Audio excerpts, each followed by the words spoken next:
Когда я получал свой американский паспорт, я написал, значит, еще компьютера не было, я написал, где я родился, в Закарпатье, город Мукачево и тому подобное, Советский Союз. Женщина, которая сидит там, как вы знаете, это город Мукачево, Закарпатская область, у нас это не написано, что она в Советском Союзе, она находится в Чехословакии.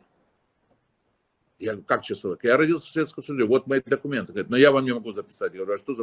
Она говорит, я вам могу записать Чехословакию. Я говорю, ну запишите Чехословакию, пусть будет Чехословакия, какая разница.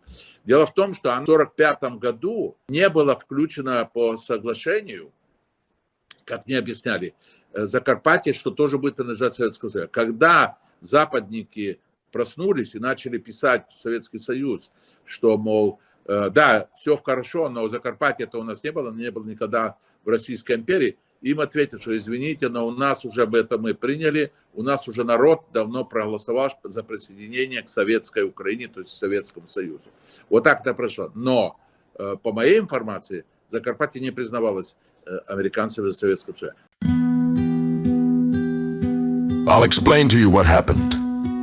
A native of Transcarpathia, a well-known businessman, Alex Rovt, receiving his American passport in 1985, learns that the annexation of his native land in the 40s of the 20th century by the Soviet Union was an act uncoordinated and never recognized by the Allies.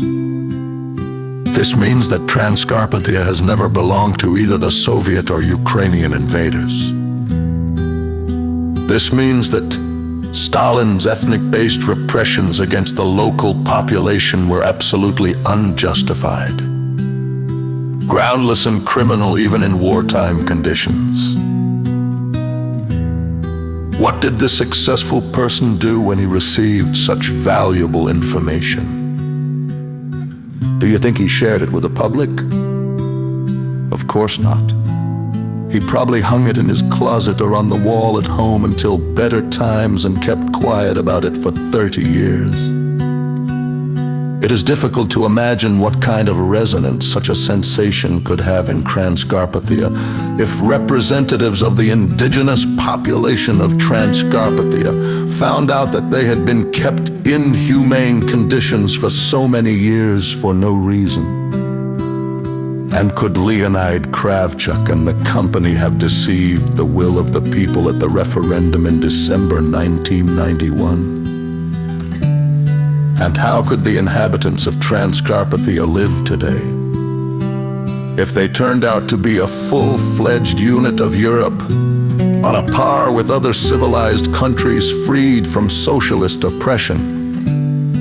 Alex Rovt, an American entrepreneur, billionaire, owner of a number of large chemical industry enterprises, may be a good, kind person, but he did something wrong.